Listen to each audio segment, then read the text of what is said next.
বিসমিল্লাহির রহমানির রহিম। Destiny movement কর্মসূচির আজকের আরো একটি এপিসোডে আপনাদের সবাইকে স্বাগতম জানাচ্ছি।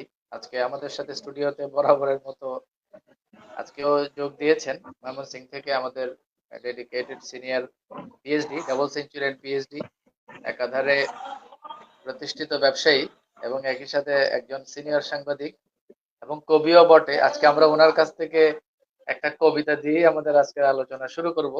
তো যেহেতু পয়লা বৈশাখ, সবাইকে নববর্ষের শুভেচ্ছা আর কবিতা শোনার আমন্ত্রণ জানিয়ে আজকের প্রোগ্রাম শুরু করছি। জনাব A K M Sadikur Rahman Akand কিরণ, আপনাকে ধন্যবাদ এবং আজকের প্রোগ্রামের সূচনা লগ্নে আপনার সেই ঐতিহাসিক কবিতা যেটা আপনি কিছুক্ষণ আগে আমাকে একটু শোনালেন, সেই কবিতাটা শোনার মাধ্যমে আমরা আজকের প্রোগ্রামটি শুরু করতে চাই। ধন্যবাদ। জনাব A K M Sadikur Rahman Akand Kiran, double centurion PhD, destiny 2000 limited, Mymensingh. ধন্যবাদ। ধন্যবাদ বুরহানুদ্দিন।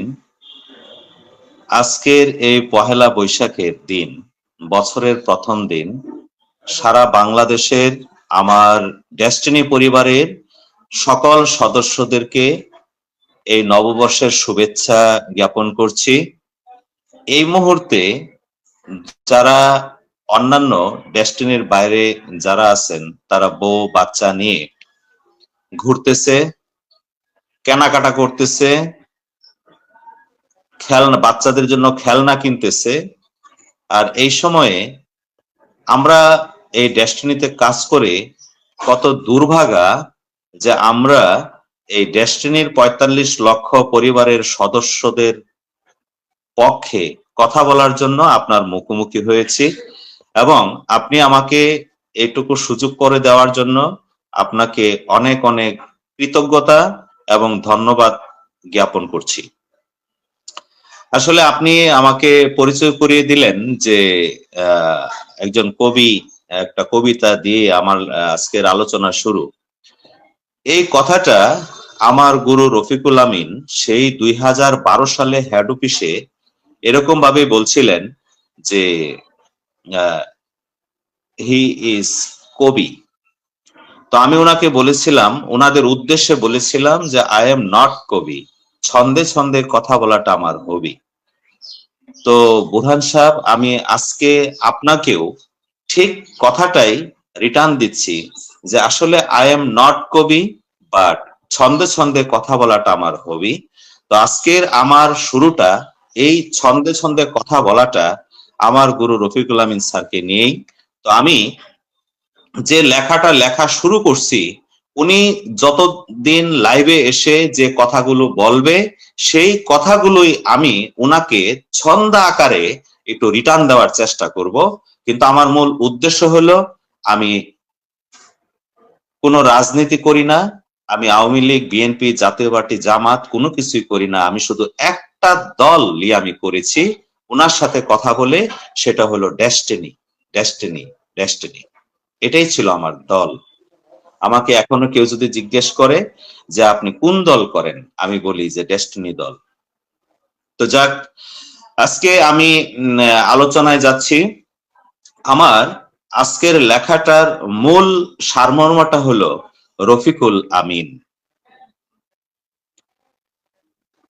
আমার গুরু ১২ বছর জেল খাটার পর পেলেন জামিন।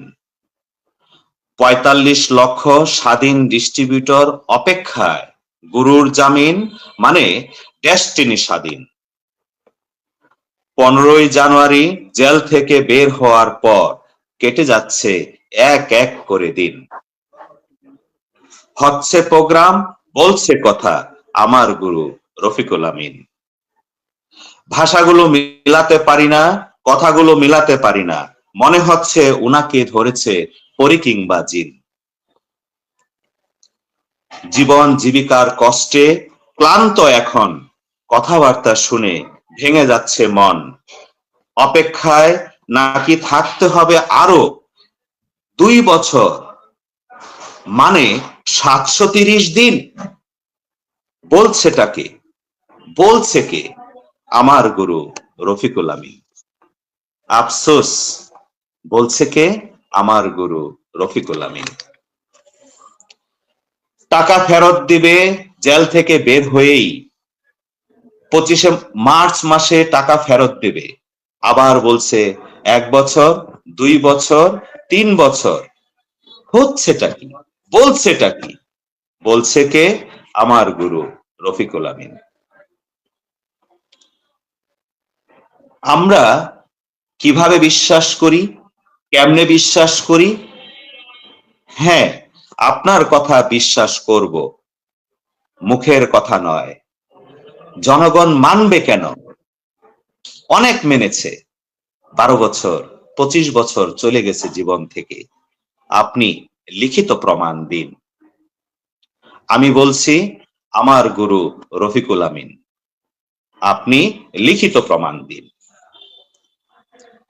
আপনার পরিবারের মানে ডেস্টিনি পরিবারের যুগটা ছিল অ্যানালগ, এখন আর অ্যানালগ নয়, এখন ডিজিটাল ডিজিটাল ডিজিটাল এখন ডিজিটাল যুগ। কিন্তু আপনি যা বলছেন সেই অ্যানালগ। আমার মনে হয় 12 বছর জেল খেটে আপনাকে ধরেছে পরী কিংবা জিন। স্যার, আপনার ধোঁকা জনগণ বুঝে গেছে। আরো বুঝাবেন?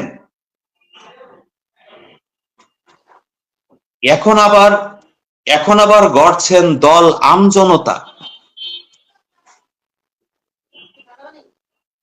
নিরাপদ নয় ডেস্টিনি, আপনার কাছে নিরাপদ নয় ডেস্টিনি। নিরাপদ হবে এই সোনার বাংলাদেশ।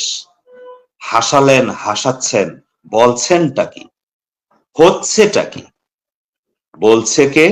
আমার গুরু রফিকুল আমিন। 12 বছর 3 মাস প্লাস জেল খাটলেন আমাদের জন্য।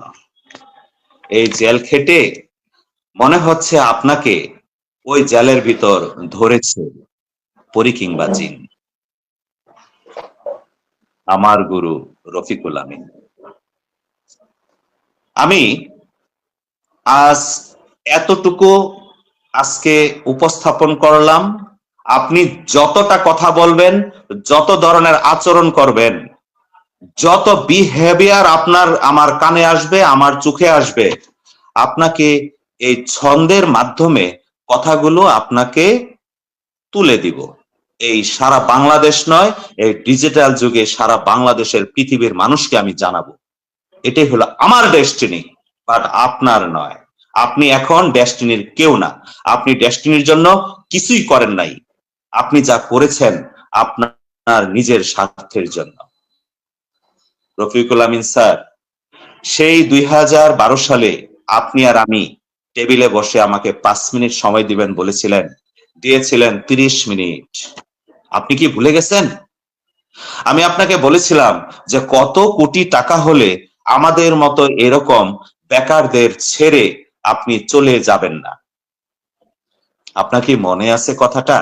যদি আমার আজকের এই লাইভ, আজকের এই কথাগুলো আপনার কানে পৌঁছে থাকে, স্যার রফিকুল আমিন স্যার, আমি আপনাকে বলছি, যদি আমার মাথা, আমার মুখ দিয়ে কথা বের হওয়ার সুযোগ থাকে, আমি লেখার মাধ্যমে এই বাংলাদেশে আমি চ্যালেঞ্জ করছি, আজকে এই বাংলাদেশে আমি একজনকে নিয়েই লিখবো, সেটা হলো রফিকুল আমিন।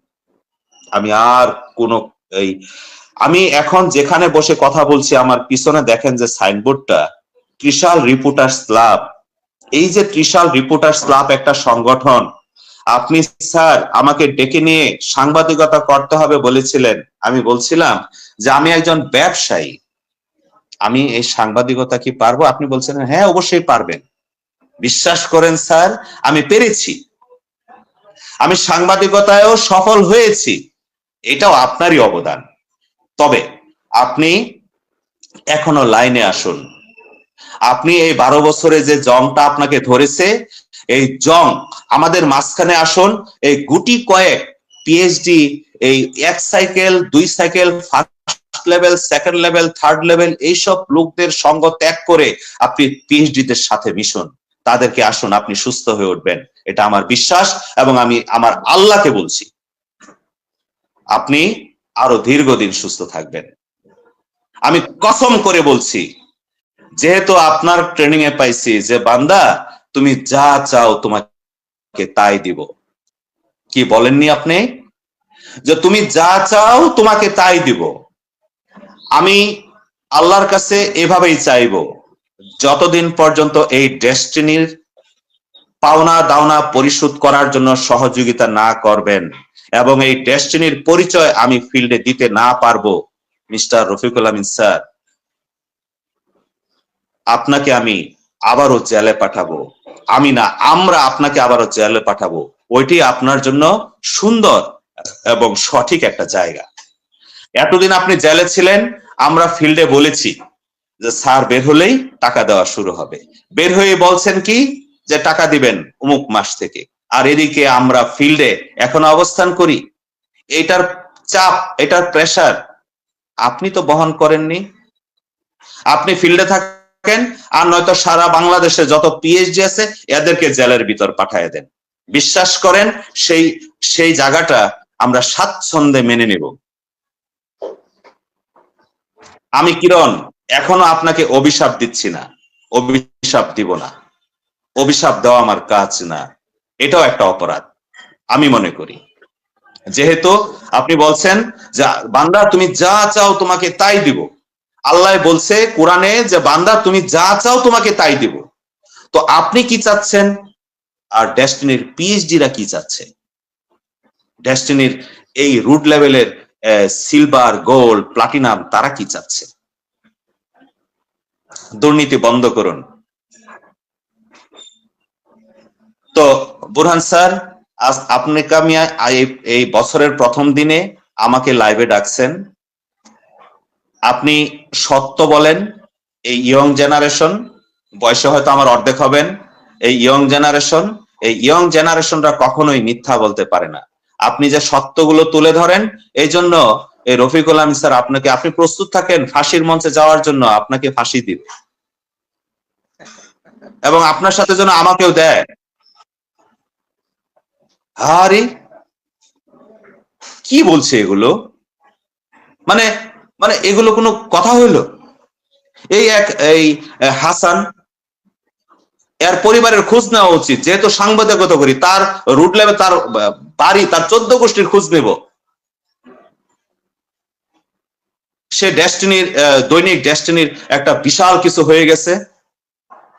হায় রে সর্বনাশ!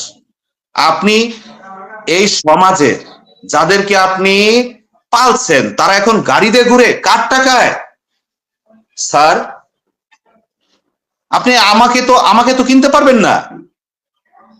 আপনি দেন আমাকে যে কিরণ আপনি আমার পক্ষে কথা বলেন, আমি অন্যায় করতেছি, আমার অন্যায়ের পক্ষে কথা বলেন, আমি যা করতেছি এটাই রাইট, আমার পক্ষে কথা বলেন, আপনাকে ড্রাইভার, গাড়ি, অমুক তমুক সবকিছু দিব। নো সরি স্যার, পারবেন না। আপনি আমাকে পারবেন না, ওই হাসানের মতো লোকদেরকে আপনি পারবেন। কারণ ওদের ফ্যামিলির খোঁজ নিলে জানা যাবে যে আসলে ও কোন বংশের থেকে আসছে, কোন ফ্যামিলির ছেলে। আর আমি কিরণ কোন ফ্যামিলির ছেলে, এটা আমি গৌরব করছি না স্যার। আপনি জানেন, আপনি আসছেন আমার বাবার কাছে, আসছেন আমার ফ্যামিলিতে আসছেন। আমি এখনো স্যার আপনাকে জোর হাত দিয়ে আপনার কাছে আমার চাওয়া, ডেস্টিনিকে চালু করায় সহযোগিতা করুন এবং জনগণের ডেস্টিনি ডিস্ট্রিবিউটরদের প্রাপ্য বুঝিয়ে দেওয়ার জন্য সহযোগিতা করুন। এরপরে আপনি রাজনৈতিক দল করুন, সমস্যা নাই। আসেন না ময়মনসিংহ শহরের অলিতে গলিতে, দেখেন আমি কিরণকে কয়জনে চিনে। আপনার উদ্দেশ্যে আমাকে চিনে না, আমার পরিবার, আমার ব্যক্তিগত কাজের স্বার্থে আমাকে চিনে।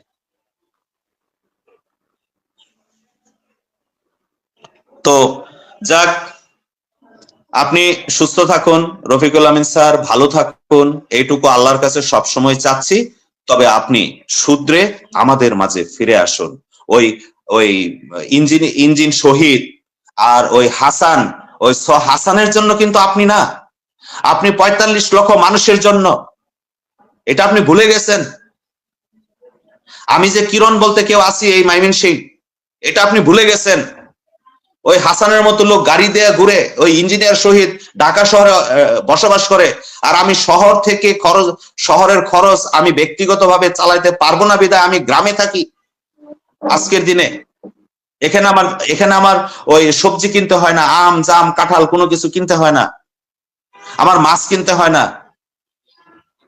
এখনো প্রতিদিন ডেস্টিনি, গতকালকে সারাদিন ডেস্টিনির জন্য কাজ করছি। সবাই আপনার কথা জিজ্ঞেস করে আমিন স্যার কি বলে, বলেন। এই 12 বছর আপনার কুকীর্তি গোপন রাখছি, ভিতরে রাখছি, কারণ এটাও আপনি শিখাইছেন। যে ব্যক্তি ট্রেনিং এ বলছেন, যে ব্যক্তি বান্দার দোষ গোপন রাখে কিয়ামতের দিন ওই হাসরের মাঠে সেই বান্দার দোষ নাকি আল্লাহ গোপন রাখবে। এই জন্য আপনার আচার আচরণ কথাবার্তা সব গোপন রাখছি, কিন্তু আপনি তো গোপন রাখতে দিচ্ছেন না।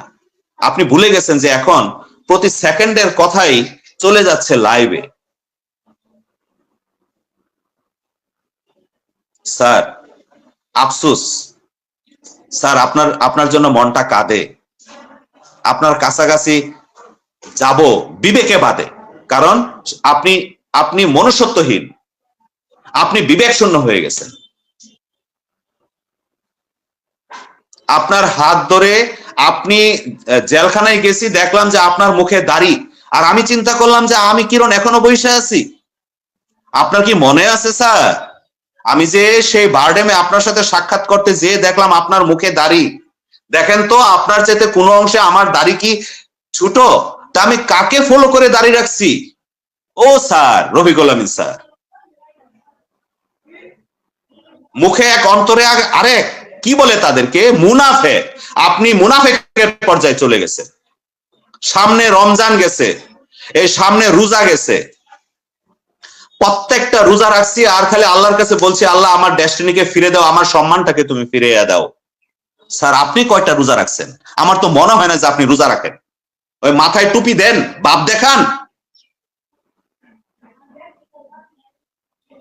পায়জামা পাঞ্জাবি পরলেই সে হুজুর হয়ে যায়? ভিতরটা পরিষ্কার করেন। কত কোটি টাকা লাগে আপনি বলেন? আমরা সারা বাংলাদেশ থেকে চান্দা তুলে, আপনি যেভাবে চান্দা আপনি যেভাবে টাকা উঠাইছেন, আপনি যেভাবে টাকা নিছেন, ধোকা দিয়ে টাকা নিছেন, এই কাজটা কইরেন না স্যার। এই দেশটা আপনার, এই দেশটা আমার, এই দেশটা বুরহানের, এই দেশটা ওই শামীম চৌধুরী, আমাদের সকলের এই দেশ। চলেন আমরা সকলে মিলে এই সোনার বাংলাদেশটাকে সোনার বাংলাদেশে রূপান্তর করি। অন্যায় টিকে থাকে না, টিকে থাকবে না। এই বাংলার মাটিতে কোনোদিনও টিকে রয় নাই, ভবিষ্যতেও থাকবে না। তো ধন্যবাদ বুরহান স্যার। আমার লেখা ধারাবাহিকভাবে আরো আছে, আমি একদিনে শেষ করতে চাই না, এবং আমি চাই যে দল, উনি আম জনতা। স্যার আরেকটা কথা বলি, নাম দিচ্ছেন আম। আমার বাড়িতে আমার নিজের হাতে এই দীর্ঘ 12 বছরে তৈরি করা বোধহয় 60টা আম গাছ আছে স্যার। আপনি আসেন, এই যে সামনে আমের সিজন আইতেছে। আবার লগে দিচ্ছেন জনতা, জনতাও আছে, অন্য কেউ লাগবে না। আমি খালি ঘোষণা দেবো, রফিকুল আমিন আসতেছে আমার বাড়িতে। আমার বাড়িতে আপনি দাঁড়ায়া বক্তৃতা দেওয়ার জন্য আমি মঞ্চ তৈরি করব আমার বাড়ির উঠানে, সেখানে 20,000 মানুষ দাঁড়ায় আপনার বক্তৃতা শোনার মতো আমার জায়গা আছে। আপনি আসেন, আম জনতা পার্টি করতেছেন, করেন, সমস্যা নাই। ডেস্টিনি থেকে বের হয়ে যেয়ে করেন, এবং ডেস্টিনির জন্য কোনো চক্রান্ত বরদাস্ত করব না, করব না, করব না।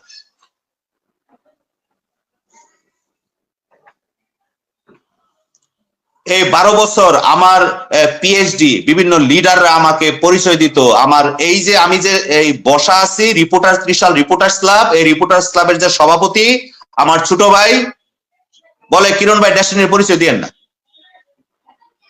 আমি বলছি কেন? আমি কি চুরি করছি? আমি কি ডাকাতি করছি? আমি কিরণ এই বাংলাদেশে 45 লক্ষ মানুষ এখানে সম্পৃক্ত হয়েছে, তাদের কর্মসংস্থানের ব্যবস্থা করার চেষ্টা করছি। রফিকুল আমিন স্যার এই বাংলাদেশের হাজার হাজার মানুষের কর্মসংস্থানের ব্যবস্থা করার ব্যবস্থা করছে, উনি বিনা অপরাধে জেল খাটছে।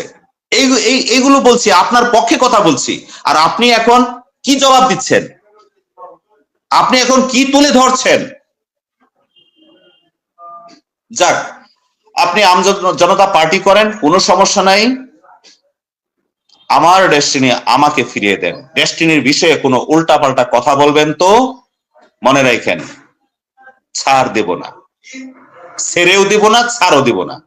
কারণ জীবন থেকে 25টা বছর আপনি আমার জীবন থেকে নিয়ে গেছেন। আমি আজকে সেই 2006 সালে কম্পিউটার সায়েন্স এন্ড ম্যাথামেটিক্স ডিপার্টমেন্টে চাকরি করলে আজকের দিনে আমার চাকরির বয়স তো 18 বছর। আমার বাবা চাকরিটা করার জন্য আমার পায়ে ধরাটা বাকি ছিল, রফিকুল আমিন স্যার।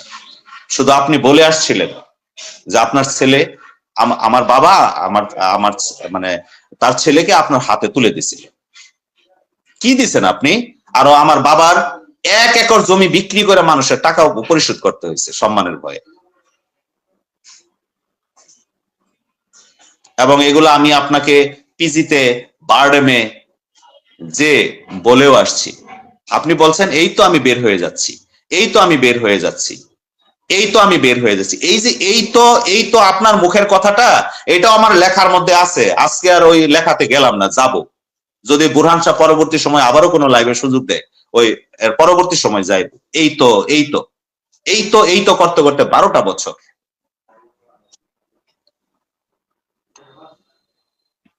তো যাক, বুরহান সাহেব, আজকে বছরের প্রথম দিন, মানুষ বউ বাচ্চা নিয়ে ঘুরছে, বেড়াচ্ছে, আর আমি আপনার সাথে আমার অধিকার আদায়ের জন্য, আমার ডেস্টিনিকে ফিরে পাওয়ার জন্য আল্লাহর কাছে মোনাজাত করছি যে আল্লাহ, জালিমের হাত থেকে ডেস্টিনিকে মুক্ত করে আমার ডেস্টিনি আমাকে ফিরিয়ে দাও।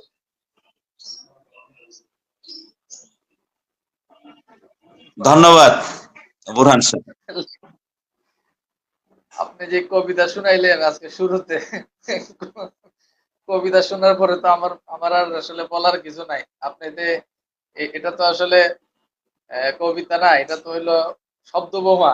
আপনি যে কবিতা শোনাইলেন, যাই হোক, যার উদ্দেশ্য করে শোনাইছেন তার যদি এখন মানে একটু হুঁশ হয় আর কি। যাই হোক, আমরা ওই যে আপনার আরেকটা কথার প্রসঙ্গে চলে আসবো। আপনি বলছেন যে আসলে আপনি ওনার দোষ ঢাইকা রাখার চেষ্টা করতেছেন, কিন্তু সব বের হয়ে যেতেছে। আসলে কি, ওই যে এই তথ্য প্রযুক্তির যুগে তো কিছু লুকানো যায় না। আমি একটা উদাহরণ আপনাকে দিই। গত ঈদের আগে 25শে মার্চের একটা ঘটনা নিশ্চয়ই আপনি শুনছেন। এটাকে আমরা 25শে মার্চের জি কালো জি। রাত হিসেবে আখ্যা দিছি। যেটা 25শে মার্চের কালো রাতে হানাদার বাহিনী যেভাবে বাংলাদেশের উপরে আঘাত করছিল, সেম ওই 25শে মার্চের কালো রাতে তারা ষড়যন্ত্র করে আমাদের অফিসিয়াল কার্যক্রম সব বন্ধ করে দিয়ে 26 তারিখে তালা তোলা মেরে দিতে চেয়েছিল আলিফ। কিন্তু তাদের এই ষড়যন্ত্র কিন্তু নস্যাৎ হয়ে গেছে এবং তারা চূড়ান্ত ভাবে এই কাজে ব্যর্থ হয়েছে। তো এই আলিস দখলের এই ষড়যন্ত্রের ব্যাপারে যদি আপনার কোনো বক্তব্য থাকে, এখানে আবার কোনো কবিতা টবিতা আছে কিনা কে জানে। এটাও আমি বলি নাই। সেহরি খাইলাম, সারা রাত সজাগ, সেহরি খেয়ে ফজরের নামাজ পড়ে ঘুমাইতে যাই। হঠাৎ করে চিন্তা করলাম মোবাইলটা হাতে নেই। হাতে নেওয়ার পরে যে কাহিনীগুলো শুনতেছিলাম, তখন আমি আল্লাহর কাছে ফরিয়াদ করতেছিলাম যে আল্লাহ, কোন ধরনের বিশৃঙ্খলা যেন না হয়। হ্যাঁ, 25শে মার্চ, এই 25শে মার্চ, 26শে মার্চ, 25শে মার্চ, এগুলো বাংলাদেশে স্মরণীয় দিন। 25শে মার্চ, 26শে মার্চ। আপনি কার বিরুদ্ধে গেলেন স্যার? রফিকুল আমিন স্যার, আপনাকে বলছি, এরা কে? এই সেন্টারে, আলিস সেন্টারে কে বসে এখানে? এটা কি আপনি ভুলে গেছেন? এদেরকে আপনি স্বৈরাচার বানাতে চান? সত্য বলে বিদায়? সত্য বললেই স্বৈরাচার হয়ে যায়? যদি সত্য বললেই স্বৈরাচার হয়ে যায় রফিকুল আমিন, তাহলে 5ই আগস্টের কথা, জি, বলা হয়েছে আপনি কাদেরকে দুষ্কৃতি? আমি আমি আমি কিরণ তো আলিসের লোক, আমি ঢাকা গেলে আলিসে যাই, তাহলে আপনি আমাকে দুষ্কৃতিকারী আপনি প্রমাণ করতে চান? আপনি মামলা করেন আমার বিরুদ্ধে যে আমি দুষ্কৃতিকারী, দেখি আপনি টিকে থাকেন না এই বাংলাদেশে আমি টিকে থাকি।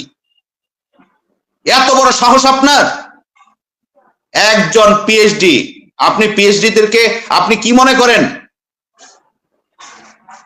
এরা ফিল্ডে থেকে কাজ করে করে করে করে সেই পর্যায়ে গেছে। আপনি পিএইচডিদেরকে তুচ্ছ তাচ্ছিল্য করেন? এই এই এক সাইকেল দুই সাইকেল যে নাকি জন্মই হয় নাই এই ডেস্টিনিতে। সাবধান হয়ে যান রফিকুল আমিন। এবং আমি সিরাজ মনির আপনাকে বলছি, মিস্টার শহীদুল আপনাকে বলছি, একদম ছুটি ধরে এসে ঢাকা থেকে ময়মনসিংহ নিয়ে আসবো, একদম মাটির নিচে পুঁতে ফেলবো। আমি এই লাইভে এসে কথা বলছি, আপনি চিনেন না।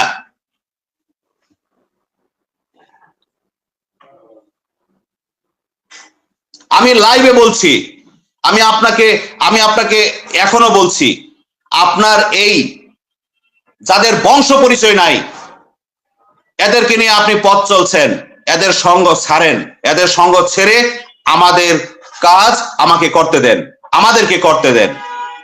আর নয়তো একসাথে এক যুগে সারা বাংলাদেশের 64টা জেলা থেকে 64 জন, আপনি, সিরাজ মনির, ইঞ্জিনিয়ার শহীদ, হাসান, আরো যদি কেউ থেকে থাকে, এক যুগে মামলা করব আপনার বিরুদ্ধে। এক যুগে খামখেলি পাইছেন, আমাদের জীবন নিয়ে সিনেমিনি খেলতেছেন। লাখ লাখ কোটি কোটি টাকা দিয়ে রাখছে আপনার এই ডেস্টিনির পিছনে, জীবন যৌবন সব বিলিয়ে দিছে ডেস্টিনির পিছনে। আর আপনি দখল করতে যান এলিস সেন্টার। আমি কিরণ বলছি, হাঁটুর নিচে কাইটা ওই ঠ্যাং ময়মনসিংহ নিয়ে আসবো আমি, যান আরেকদিন।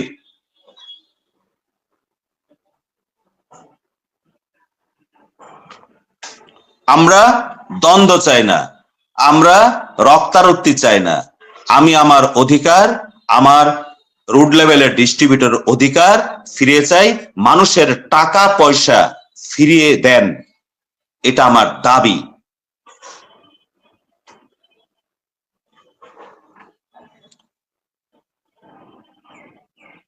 এবং এই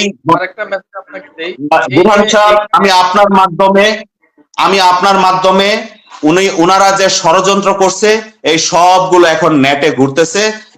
এই অ্যালিসের ঘটনায় আপনাকে, রফিকুল আমিন সাহেব, আমি আপনাকে বলছি, আপনাকে ক্ষমা চাইতে হবে, নয়তো কিন্তু আপনি ছাড় পাবেন না। জি বোরহান সাহেব, কি বলতে চাইছিলেন? মানে আলিসের এই ঘটনায় আপনি জেনে অবাক হবেন, এমনও কিছু ব্যক্তি ছিল যারা অ্যাকচুয়ালি 2012 সালের আগে জয়েনও করে নাই, তারা ডেস্টিনির কোনো ডিস্ট্রিবিউটরও না। 12 সালের পরে ওই যে D2K অ্যাসোসিয়েটস নামে যে তারা আরেকটা মানে ওই কোম্পানি করছে ভক্কর চক্কর, ওইখানে যারা জয়েন করছে এরকম অনেক আছে যারা নন ডিস্ট্রিবিউটর ছিল। চিন্তা করেন কি পরিমাণ, মানে এটাকে কি বলবো আমি, আসলে এটা কোনো নিয়মের মধ্যেই পড়ে না। যারা এখানকার ডেস্টিনির কোনো ডিস্ট্রিবিউটরও না, এরকম অনেকেই এখন উচ্চবাচ্যে কথা বলে। আর আমরা এখানে হাজার হাজার টাকা বিনিয়োগ করে আমরা বসে আছি। এবং এই বিষয়টা এরকম মেসেজ আছে, যারা তারা অনেক ওই গুন্ডা পান্ডাও ভাড়া করে নিয়ে আসছে, যারা ডেস্টিনির বর্তমানেও কেউ না, 12 সালের পরেরও কেউ না, একদম নতুন, এদেরকে কিছু ভাড়া করে নিয়ে আসছে, এরকমও মেসেজও আছে এবং মেসেজ আছে, এবং এগুলোর ভিডিও ফুটেজে অনেকের কাছে আছে। এটা কোনো কি আশ্চর্য ব্যাপার! এটা কোনো আচরণ হইল? এটা এই ধরনের চিন্তা আপনাকে মানায়? আপনি বলতেছেন যে কালকে তালা লাগিয়ে দিয়ে আসবো, সেখানে অফিস ভিজিট, এরপরে অফিস ভিজিট করছেন, হ্যাঁ, আশরাফুল কোথায় বসে, জাকির হোসেন কিসলু কোথায় বসে? আরে বসে মানে কি, এরা এই দীর্ঘ 12 বছর এরা মানে টিকায় রাখছে, মানুষকে শান্ত করে রাখছে এই মানুষগুলো। আর আপনি তারা কোথায় বসে, হ্যাঁ, তাদেরকে সেখানে বসতেই দিবেন না? এত বড় আপনার বাবার নাকি কোম্পানিটা ডেস্টিনি? আপনার বাবার টাকায় ডেস্টিনি, আপনি কি ভুলে গেছেন?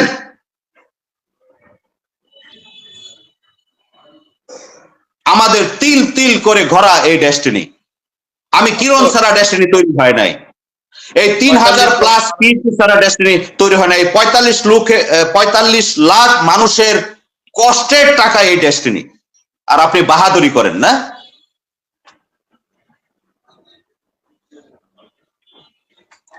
যাক, আমি চাইবো বুরহান সাহেব, আল্লাহ তাআলা ওনাকে দীর্ঘ 12 বছরে জেল খেটে ওনার যে মাথায় যাচ্ছিল এগুলো আসলে ওই মানে হয়ে গেছে, জং ধরে গেছে। তো আমার মনে হয় যে আল্লাহ তাকে হেদায়েত করবে, আর যদি হেদায়েত না হয় তাহলে তো আছেই। যেমন আমি মাঝে মাঝে একটা কথা বলি কি, যে আমার এই যে গ্রামে হাঁটতে গেলে ঘুরতে গেলে অনেক সময় মানে খালি পায়ে কাটা বিঁধে, তখন ওই আপনার জামির গাছের মানে লেবু গাছের কাটা তুইলা কিংবা কাটাতে ওই কাটা উঠানোর চেষ্টা করি। যদি সেই কাটা ভেঙে যায় তাহলে সুই ব্যবহার করি, সুই যদি বেঁকে যায় তাহলে ছুরি ব্যবহার করি। তবে আপনাকে প্রাথমিক অবস্থায় যা ব্যবহার করছি এতে আপনি ঠিক হয়ে যান এবং এই 45 লাখ মানুষের কাছে আপনি ক্ষমা চান, নয়তো আপনাকে ছাড়বো না। মনে করেন না যে আপনি বিশাল কিছু হয়ে গেছেন। মাল্টিপারপাস কোঅপারেটিভ সোসাইটিতে আমি কিরণ একজন বিনিয়োগকারী, একজন সদস্য, আবার ভোটার হইছি 1000 টাকা দিয়ে এই দুর্যোগময় মুহূর্তে। যে 1000 টাকা দিয়ে আমি 20 কেজি চাল কিনতে পারতাম আমার বাচ্চা কাচ্চার ঘরের জন্য, কিন্তু 20 কেজি চাল কেনার চাইতেও ওই মাল্টিপারপাসের সদস্য হওয়াটা গুরুত্বপূর্ণ মনে করছি।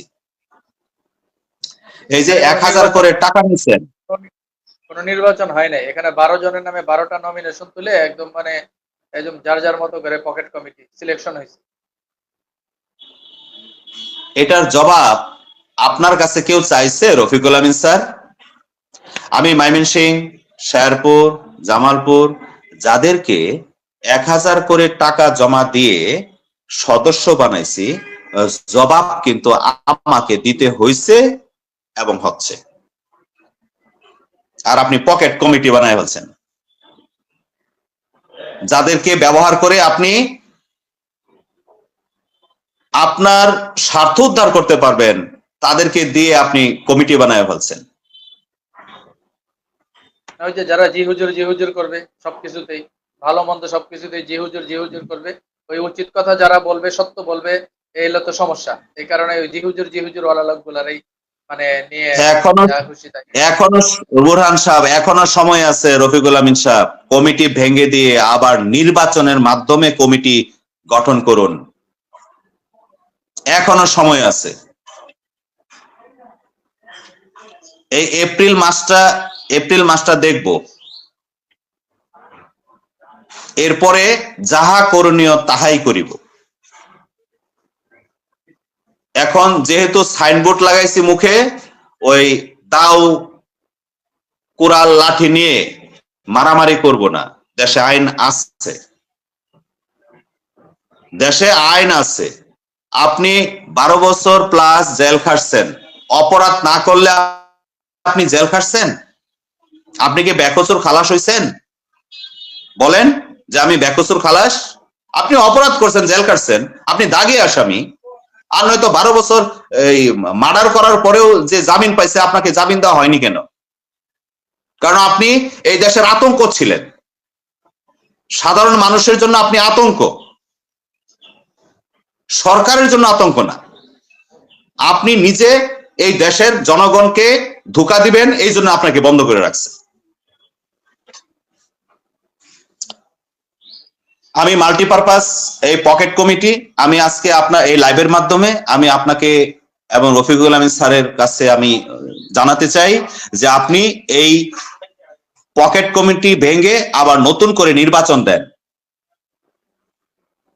স্বৈরাচারের দিন এই বাংলাদেশে নাই। ভুলে গেছেন শেখ হাসিনার সেই 5ই আগস্টের কথা? ওই 5ই আগস্টের আমাদের বাচ্চা কাচ্চারা যে ঘটনা ঘটাইছে, এই কারণে আজকে আপনি বাইরে। আর যদি শেখ হাসিনা উনি থাকতো বাংলাদেশে, তাহলে আপনি ভিতরেই থাকতেন। আমরা আপনার কুকীর্তি সম্পর্কে জানতে পারতাম না। আপনি লাশ হয়ে বাইরে বের হতেন, সারা বাংলাদেশ থেকে লাখ লাখ জনতা যায় আমরা আপনার জানাজা পড়তাম যে মহাগুরু জয়, গুরুর জয়। কিন্তু আপনার ভিতরটা পরিষ্কার না রফিকুল আমিন স্যার, পরিষ্কার করেন এবং আমার ডেস্টিনি, আমাদের ডেস্টিনি আমাদেরকে ফিরিয়ে দেন, এখনো বলছি। তো এই হলো বুরহান সাহেব।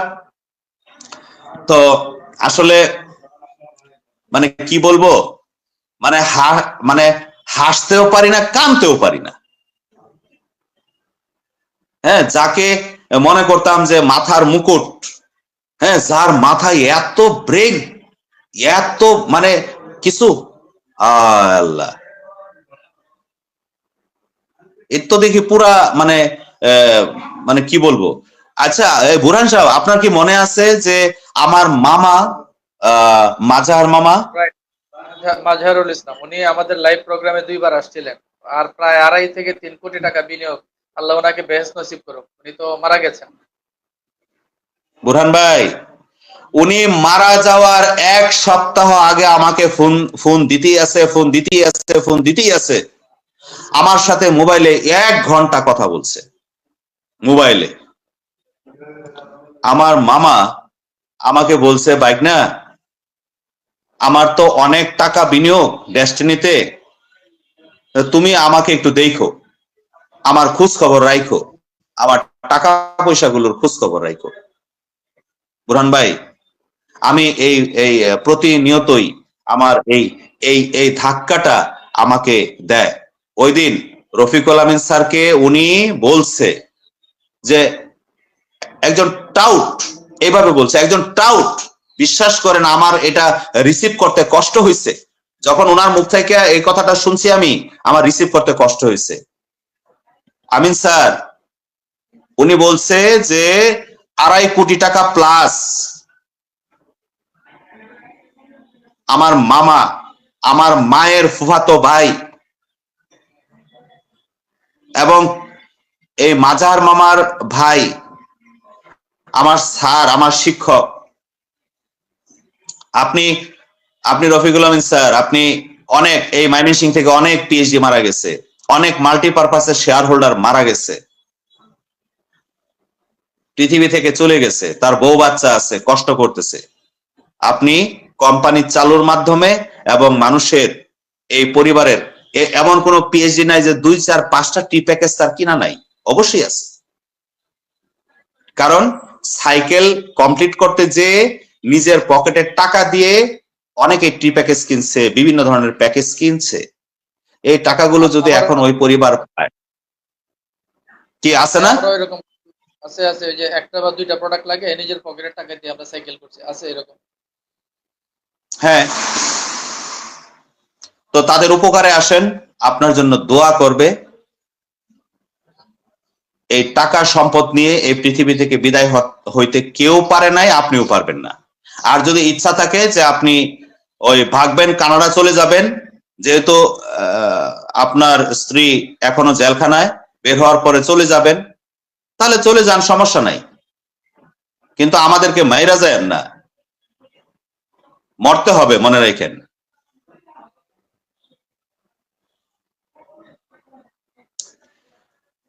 তো আমরা যাক, আরেকটা পয়েন্ট আপনার কাছ থেকে জানতে চাই। আপনাদের ডেস্টিনি সেন্ট্রাল পিএইচডি ফোরামের বর্তমান কার্যক্রম আসলে অত্যন্ত গতিশীল, এবং বিশেষ করে এই টিটুকে ব্যাকগ্রাউন্ড নামের যে প্রোগ্রামটা, এই প্রোগ্রামেও আপনার বক্তব্য আমি শুনেছি, এবং এর বাইরে আমাদের এখানে আরো অনেকেই কথা বলেছেন যে সেন্ট্রাল পিএইচডি ফোরামের জনাব আমদাদুল হক, জনাব ওবায়দুর রহমান হিরো, জনাব হজরত আলী, গতকালকে দেখলাম আমাদের ওই যে সৌদি আরবের নূর নবী এবং জনাব আবু সায়েম বাহাদুর, ওনারা গতকালকে নূর নবী ভাইয়ের একটা কথা আমি শেয়ার করি আপনার সাথে, আপনি যদি শুনে থাকেন। ডিটুকে ব্যাকগ্রাউন্ড আমি পুরাটা শুনছি বুরহান ভাই। আমি জি, আমি গতকালকে রাত্রে পুরা লাইভটা আমি দেখছি, তাদের তাদের তাদের কথাগুলো, কষ্টের কথাগুলো আমি শুনছি। আমিও দেখছি, একটা জায়গায় কিন্তু ওনারা বলছেন এটা, যে এমনও ভাবে টাকা কালেকশন হয়েছে যে 70 থেকে 80% শুধু কমিশনেই চলে গেছে। আসলে গত এক যুগে কি হয়েছে বুঝতে পারছেন?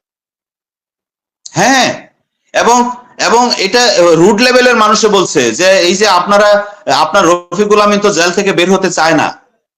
এটা তো আমি কিরণও বিশ্বাস করি না। আমি যে কি বলেন বের হতে চায় না, অথচ গতকালকের যে কথাগুলো শুনলাম, শোনার পরে তো আমিও হতবাক যে বলে কি। এবং নূরনবী ভাইয়ের বক্তব্যে আমরা যেটা শুনলাম যে 13 সালের দিকে ওই যে কোম্পানি যেন চালু বা কোম্পানির ব্যবসায়িক কার্যক্রম যেন বন্ধ হয়ে যায়, এই জন্য ওই তৎকালীন দায়িত্বশীল জনাব আশরাফুল আমিন ওনাকে হামলা পর্যন্ত করা হয়েছে। গতকালকের ভিডিওতে আমি শুনলাম যেটা। হ্যাঁ হ্যাঁ হ্যাঁ, এটা চিন্তা করা যায়। এবং বের হলে রুট লেভেল থেকে টাকা চাওয়া বন্ধ হয়ে যাবে, এই জন্য সে স্বেচ্ছায় জামিন নেয় নাই। 30% টাকা রফিকুল আমিন স্যার পারপাসে ব্যয় করছে, 70% টাকা এই সিরাজ মনির, ইঞ্জিনিয়ার শহীদ, হাসান, এরকম আরো কিছু গঙ্গেরা ভাগাভাগি করে নিয়ে গেছে। আমি তার বক্তব্য শুনে অবাক হইলাম। নূরনবী ভাই ওনার বাড়ি কিন্তু যে লাকসাম বা কুমিল্লার আশেপাশে লাকসাম, এমন ভাবে লাকসাম আমি অবাক হইলাম যে আসলে আমরা ভাবছি কি আর হয়েছে। রাইট। যাই হোক, আমি মানে কথা শুনে আমার সারা রাত ঘুম হয়নি। এগুলো কি সবই মিথ্যা?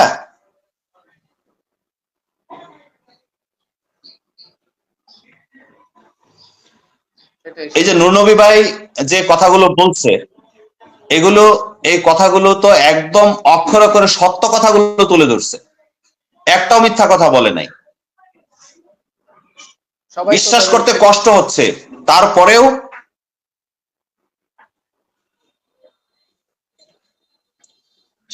সর্বনাশ। মানে আমরা কাকে গুরু মাইনা বসে আছি? এই কয়েকজন এই চামচিকার জন্য উনি এই লাখ লাখ মানুষকে ধোঁকা দিচ্ছে।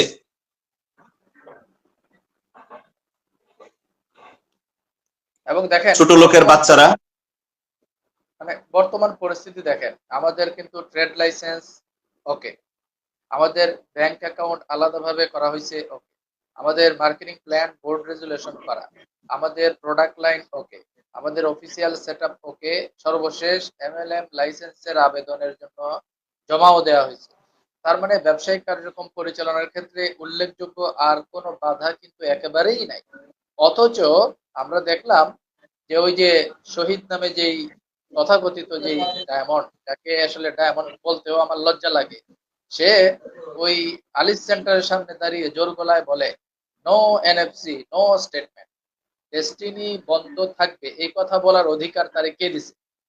এই ব্যাপারে আপনার বক্তব্য আশা করছি জনাব একেএম কিরণ।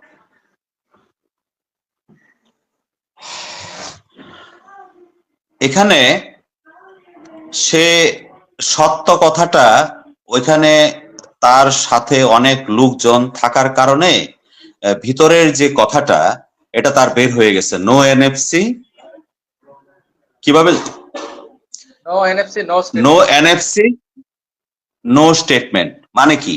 মানে হলো যে ডেস্টিনি যেভাবে আছে এভাবেই থাকবে, ডেস্টিনি বন্ধ থাকবে, ডেস্টিনি চালু হবে না।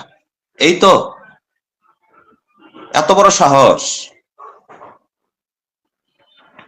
ইঞ্জিনিয়ার শহীদ। আরে বেটা, তুই আমগর টাকায়, আমাদের টাকায়, জনগণের টাকায় ঢাকা শহরে গাড়ি মেনটেন করস, আর তুই কস নো এনএফসি, নো স্টেটমেন্ট। শহরের বাচ্চার স্টেটমেন্ট কি তোর বাপের? ফাজিলের বাচ্চা। আমরা এখন পর্যন্ত আমরা ফিল্ডে থাকতে পারি না? ফাজিল কোথাকার। No NFC, no statement, Destiny চালু হবে না। তাহলে কি বিষয়টা পরিষ্কার হইল না যে কে আসলে ডেস্টিনি চালু করতে চায় না? তাহলে রফিকুল আমিনের চামচারা যেহেতু এই কথা বলতেছে, তাহলে রফিকুল আমিন চাচ্ছে না ডেস্টিনি চালু হোক। তাহলে রফিকুল আমিন চাচ্ছে না, চামচারা তো তার কথাই বলতেছে, মানে তার কথাটাই তো চামচাদের মুখ দিয়ে বের হইতেছে। অবশ্যই নয়তো এত সাহস পায় কি করে? সে এই কথা বলার সাহস পায় কি করে? তো এই বিষয়ে আপনি ডাইরেক্টর না, ওনার তো কথা বলার অধিকারই নেই। অবশ্যই আপনি রফিকুল আমিন একটা বিষয় মাথায় রাখবেন, রফিকুল আমিন স্যার, এখনো বলছি আপনি একটা জিনিস মাথায় রাখবেন, আপনি 12 বছর জেল খাটছেন, এটা একটা বিষয়, যে কারণে খেটে থাকেন আপনি খাটছেন, আর বাকি জীবন আপনি জেলখানায় কাটাবেন এটা আপনি আর চায়েন না। আপনি বাইরে থাকেন, ডেস্টিনিকে চালু করেন এবং জনগণের টাকা ফেরত দেওয়া শুরু করেন। আপনি এই মাল্টিপারপাস কোঅপারেটিভ সোসাইটির আপনি পকেট কমিটি বানাইছেন, মনে করতেছেন যে আপনি ওই 80 টাকা আপনার ভাগাভাগি করে খাবেন আর আমাদেরকে না দিলেও চলবে, যে এই 12 বছর একটা ব্যক্তিও আমার বিরুদ্ধে আপনার বিরুদ্ধে মামলা করে নাই, এই জন্য আপনি নিশ্চিন্ত আছেন, আপনি 12 বছর করে নাই, আর এখন 12,000 মামলা হবে আপনার বিরুদ্ধে, লেখা রাখেন, আমি কিরণ বলতেছি। যদি আপনি লাইনে না আসছেন, আপনি মাল্টিপারপাসের এই পকেট কমিটি ভেঙে নির্বাচন দেন। আমরা ভোটার যারা আছি সারা বাংলাদেশের, আমরা ঢাকা শহরে যাব, ভোট দিব। যদি আপনিও সেখানে নির্বাচন করার আইনগত বৈধতা থেকে থাকে, ভিত্তি থেকে থাকে, আপনি নির্বাচন করেন, আমি কিরণ যে আপনাকে ভোট দিব। মাল্টিপারপাসের সারা বাংলাদেশ থেকে নির্বাচন করার রাইট আছে, কেন আমি কিরণের কি নির্বাচন করার রাইট নাই বুরহান সাহেব? হ্যাঁ আছে, অবশ্যই আমি আছে। আপনাকে প্রশ্ন করছি, আমার কি রাইট নাই? আছে, অবশ্যই আছে, যে কেউ নির্বাচন চাইলে করতে পারে।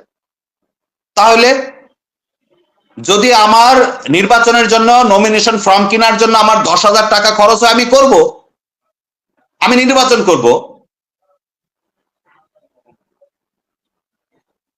অথচ আপনি আপনার মন মতো 1,000 করে টাকা দিয়ে আমরা ভোটার হইলাম, সারা বাংলাদেশ থেকে ভোটার বানাইলাম, আমার এলাকা থেকে ভোটার বানাইলাম, এখন সেটারও জবাব দিতেছে কিরণ ভাই আমরা ভোট দিতে পারলাম না, কেমনে নির্বাচন হইলো, কি হইলো, খালি লসই করাবেন। বাহ, আর আপনি সেখানে বসে বসে পকেট কমিটি বানায় ফেলছেন, হ্যাঁ, রাইতে রাইতে আপনি ওই বানায় ফেলছেন, আর কয়েকটা ছাগল ধরে আনছেন, এরা কি বুঝে, একবারে বিশাল একটা কমিটি হয়েছে, পাওয়ারফুল একটা কমিটি হয়েছে। কয় টাকা দিচ্ছেন ওদেরকে? আমাদের টাকাই তো দিচ্ছেন ওদেরকে আপনার পক্ষে কথা বলার জন্য, কমিটির পক্ষে কথা বলার জন্য। আপনার টাকার মায়া আছে আর আমার টাকার মায়া নাই, আপনার টাকার দরদ আছে আর আমার টাকার দরদ নাই। ফাইজলামি ছেড়ে দেন। মানে এখন যে কোনো সময় হয়তো ডাক পড়লে চলে যাব, এটা মনে করেন না যে আপনি ধমক মারবেন, আপনার ধমকে আমি কিরণ আপনার সামনাসামনি যদি হতেই হয়, মনে রাখেন আপনার মোটিভেশন এখন খায় না, আমি কিরণ আর খাই না, খাবো না। আর যদি মাপ চেয়ে লাইন মতো আছেন তাহলে মাপ পাবেন। ওই হাতে গোনা কিছু লোক ছাড়া এখন সবাই জানে বিষয়গুলো, সবাই সিংহভাগ মানুষ এখন অবগত। বিশেষ করে আমি আপনাকে আর একটা অডিও ক্লিপের কথা বলবো, যেটা কয়েকদিন আগে শুনলাম, এই 2 থেকে 3 দিন আগে। মানে অকথ্য ভাষায় কি বাজে ভাবে যে মানে উনি কথা বলতে পারে, এটা আসলে অবাক করার মতো বিষয়। ওনাকে আমরা ভাবছি কি, আর ওনার মুখের ভাষা কি, আপনি শুনছেন কিনা জানি না, খুব বাজে ভাষায় উনি মানে আমি আমি কম করে হলেও 10 বার শুনছি, 10 বার। বলে কি, এটা কে বলতেছে? এটা কি এডিট করলো নাকি বুরহান ভাই? রফিকুল আমিনকে পচানোর জন্য এটা এডিট করছে না আসলেই সত্য? আমার তো এখনো বিশ্বাস হইতেছে না। মানে এই তথ্য প্রযুক্তির যুগে এটা ফরেনসিক টেস্ট করলেই তো বের হয়ে যাবে যেটা এডিট করা না তার ভয়েস। আমার তো এবং এটা কিন্তু আরো বড় অডিও, এটা আরো অনেক প্রায় 15 থেকে 16 মিনিটের একটা অডিও। এখানে ডায়মন্ডের সাথে মিটিং এর ভিতরে কথার এক পর্যায়ে এই সিচুয়েশনটা আসছে। তো এখানে মানে ওই ওনার ভয়েস এটা না হইলে ফরেনসিক টেস্ট করে দেখা হোক। ওনার ওনার এটা ওনার ভয়েসই, এটা ওনার ভয়েস, এত অপ্রিয় হলে হ্যাঁ ওনার ভয়েস, এত কোনো সন্দেহ নাই। এবং খুব বাজে ভাবে উনি গালাগালিগুলো করতেছে। ছি, লজ্জা লজ্জা। এই মানে এটা হইতে পারে সোশ্যাল মিডিয়াতে ওপেন এখন ঘুরতেছে তার কথা, তার আচরণ, অথচ অথচ কি শিখাইছে আমাদেরকে? আমাদেরকে লিডারশিপ ট্রেনিং করাইছে, আমাদেরকে অ্যাটিটিউড ট্রেনিং করাইছে, আমাদেরকে আপনার ওই যে প্রফেশনাল স্কিল ডেভেলপমেন্ট ট্রেনিং করাইয়া উনি এদিকে এখন মানে কি এই আজে বাজে যা খুশি তাই বলতেছে। আসলে আমি এই বিষয়ে আরেকটু বলি। যেহেতু আমাদের শ্রদ্ধাভাজন শ্রদ্ধেয় আমাদের গুরু, যার কাছ থেকে জীবনে অনেক কিছু শিখেছি, হয়তো সে এই দীর্ঘ 12 বছর সেই জেলখানায় থেকে উনি অ্যাটিচিউড ভুলে গেছে। এই জন্যই আমি আমার লেখার মধ্যে বলছি, ভাষাগুলো মিলাতে পারি না, কথাগুলো মিলাতে পারি না। আমি আবারও বলছি, ভাষাগুলো মিলাতে পারি না, কথাগুলো মিলাতে পারি না। মনে হচ্ছে উনাকে ধরেছে পরী কিংবা জিন। আসলে ধরেছে যে উনাকে যে জং ধরেছে। তো এই জন্য আমার ৪৫ লক্ষ পরিবারের কাছে, ৪৫ লক্ষ ডিস্ট্রিবিউটরের কাছে, আমার সহকর্মীর কাছে, এই বাংলাদেশের প্রত্যেকটা সারা বাংলাদেশে ছড়িয়ে ছিটিয়ে জীবিকার জন্য আজকে এই ডেস্টিনির পিএইচডি বিদেশে ড্রাইভিং করছে, কেউ আপনার হোটেল রেস্টুরেন্টে কাজ করছে, মানে অনেক পিএইচডিরা ফোন দেয়। হ্যাঁ, ফোন দেয়। তো আমি সকলের কাছে আমি বলবো যে আমাদের যেহেতু সকলেরই গুরু, তার এই কথাগুলো সে যদি বলে থাকে বা বলেও থাকে, তাহলে আমরা ক্ষমার দৃষ্টিতে দেখি। যেন ভবিষ্যতে উনি আরো ট্রেনিং করুক, এখন আমাদের কাছ থেকে ট্রেনিং করুক। কারণ আমরা ছাত্র হয়েছি দেখে কি হয়েছে, যে আমার ছেলে যদি ইমামতি করে আমি তার পিছনে নামাজ পড়তেই পারি। তা ওনার যে ট্রেনিং এর ঘাটতিগুলো হয়েছে, তো আমাদেরকে ডাইকা অর্গানাইজ করুক, আমরা ট্রেনিং করাই, উনি আমাদের কথাগুলো শুনুক। যেমন আজকের এই লাইভে আমার মুখ থেকেও অনেক স্ল্যাশ ল্যাঙ্গুয়েজ বের হয়েছে। তো বের হওয়ার অবশ্যই কারণ আছে, কারণ ধৈর্যের একটা সীমা থাকে। মানুষ যখন ধৈর্যের সীমা অতিক্রম করে ফেলে, তখন তার অনেক কিছুই খেয়াল থাকে না। তো আপনার এই ধরনের কথা বলার অধিকার আছে। আপনি আপনার বাবার জমি বিক্রি করে টাকা ফেরত দিচ্ছেন, যে টাকা ফেরতের দায়িত্ব মালিক পক্ষের, সেই দায়িত্ব আপনি আপনার বাবার জমি বিক্রি করে ফেরত দিচ্ছেন। তো সেই কথা বলার অধিকার আপনার আছে। 1 একর জমি বিক্রি করছি। বর্তমানে এই 1 একর জমির দাম 1.5 কোটি টাকা আজকের বাজারে। এটার আপনার এই জমি কি তারা দিবে? এই যে ওই মালিক পক্ষে যারা বড় বড় হাম্বি তাম্বি যে করছে এতদিন, আপনার এই জমির তারা কি ফিরাই দিবে? দিবে না। অতএব আপনার এই ধরনের অধিকার আপনার আছে। জি, তো এই হলো বিষয়। তো বুরহান ভাই, আমি আপনার মাধ্যমে আমার সারা বাংলাদেশের এই লাইভ যারা দেখবে, আমার কথাগুলো আজকে যারা শুনছে বা শুনবে, আমি সকলের কাছে দোয়া চাই যেন আমি কবরে যাওয়ার আগ পর্যন্ত একজন। আরেকটা বিষয় আমি একটু বলি, আমি যেহেতু ডিএসটিসি ট্রেনার হিসেবে কাজ করছি, আমি সেমিনার করছি, ট্রেনিং করাইছি, এই আপনার বিভিন্ন জায়গায় জায়গায় শত শত লাখ লাখ মানুষকে ট্রেনিং করাইছি। আমার সেমিনার দেখে যারা 5,000 টাকার একটা প্যাকেজও কিনছে, যেন তার পরিবার সে যেন টাকাটা ফেরত পায়, তাহলে কমপক্ষে একটু আশ্বস্ত হব, একটু শান্তি পাবো। আমি কিরণ মারা যাওয়ার পরেও যেন এরা বলবে যে কিরণ ভাইয়ের কথায় টাকা রাখছিলাম, আমি টাকাটা ফেরত পাইছি। এটা চাওয়া। আর এই সারা বাংলাদেশের 45 লাখ মানুষকে এক হয়ে আমাদের অধিকার আদায়ের জন্য আহ্বান জানাচ্ছি। অফকোর্স এইখানে আমি আপনাকে একটা সম্পূরক তথ্য দিই। আপনি যে দেখেন, ইদানিং কিছু তামাশার কথা বলা হইতেছে কি টাকা ফেরতের ক্ষেত্রে আদালতের কোনো নির্দেশনা নাই, এই ধরনের তামাশার কথা কিন্তু বলতেছে। অথচ এই যে হাইকোর্ট যে রায়টা দিল 173/22 সালের যে রায়টা, এই রায়ের ভিতরে কিন্তু এই হাইকোর্ট নিযুক্ত বোর্ডকে ব্যবসায়িক কার্যক্রম চালু এবং বিনিয়োগ ফেরতের ক্ষেত্রে রূপরেখা প্রণয়ন সহ সমস্ত নির্দেশনা কিন্তু ওই হাইকোর্ট নিযুক্ত রায়ের ভিতরে দেওয়া আছে এই বোর্ডের কাছে। তাহলে এখানে ওই আদালত এটা বলে নাই ওই ধরনের গীত গায়া টাকা ফেরত না দিয়ে তালবাহানা করার কোনো সুযোগ কিন্তু নাই। এই ব্যাপারে আপনার বক্তব্য আশা করছি জনাব কিরণ। একদম সহজ বক্তব্য হলো যে হ্যাঁ, আদালত নির্দেশনা তো দিচ্ছে, সব ঠিক আছে, কিন্তু আদালত তো রফিকুল আমিনকে নির্দেশ দেয় নাই। সমস্যাটা তো এই জায়গায়। আর ওই তার যে চামচা বাহিনী আছে যারা খাওয়ার জন্য বৈশা আছে, কোটি কোটি টাকার সম্পদ, আমাদের টাকা পয়সা খাওয়ার জন্য যে বৈশা আছে, রফিকুল আমিন যদি না পায় তাহলে তো ওই চামচাগুলা পাচ্ছে না। এখানে পয়েন্ট হলো এটা, এটা একদম পরিষ্কার। আদালতকে নির্দেশ দিচ্ছে গ্রাহকের টাকা ফেরত দেওয়ার জন্য, কিন্তু রফিকুল আমিনকে কি দিছে বুরহান সাহেব? আমি উল্টা আপনাকে প্রশ্ন করলাম, উনাকে কি এই না সুযোগ দিছে যে আপনি ফেরত দেন? না, আমি আপনাকে একটা কথা বলি, যিনি একটা অপরাধী সাজা খেটে বেরোইছে, সেই উনাকে টাকা ফেরতের দায়িত্ব রাষ্ট্র দিবে? এটা কি হয়? মানে আপনি এই বাংলাদেশের স্বাধীনতা পরবর্তী ইতিহাসে এরকম কোন রেকর্ড আছে যে যিনি অপরাধী নাই, তাকেই আবার সমাধানের দায়িত্ব দেওয়া হয়েছে? তাইলে এইটা তো নাই। হবে না। রাষ্ট্র তো কোনো ব্যক্তিকে টাকা ফেরতের দায়িত্ব দেয় নাই, দিবেও না। দিছে হলো একটা ইনস্টিটিউটকে। এই ইনস্টিটিউট কোনটা? এই বোর্ড। অথচ এই বোর্ডের কার্যক্রমের বিরোধিতা করার মাধ্যমে আমাদের ব্যবসায়িক কার্যক্রমের ক্ষেত্রে আমাদেরকে ব্যবসা থেকে বঞ্চিত করা হচ্ছে এবং আমাদের বিনিয়োগের টাকা ফেরতের সম্ভাবনা নষ্ট করা হচ্ছে। এই দুইটা এই কাজের মাধ্যমে আমাদের উপরে এক ধরনের জুলুম করতেছে তারা, এই বোর্ডের বিরোধিতা করার মাধ্যমে। আশা করি আপনি বুঝতে পারছেন। টাকা ফেরতের জি, ক্ষেত্রে ওই যে কিচ্ছা কাহিনী যেটা বলে যে এই আদালতের এই রায় নাই, আদালতের সেই রায় নাই, এগুলা বিশ্বাস করেন একদম বোগাস।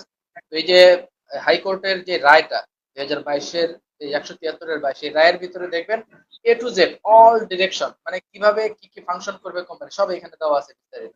আপনি রায়ের কপিটা আপনি পড়বেন, পড়লে আপনি বুঝতে পারবেন। অতএব বিনিয়োগ ফেরতের ক্ষেত্রে এবং ব্যবসায়িক কার্যক্রম চালুর ক্ষেত্রে আইনত কোনো বাধা ওই 2022 সালের রায়ের পর থেকেই নাই, কিন্তু যথাযথ কোনো উদ্যোগ নেওয়া হচ্ছে না। এ ব্যাপারে মালিক পক্ষের উদ্দেশ্যে আপনার যদি কিছু বলার থাকে, জনাব কে এম কিরণ।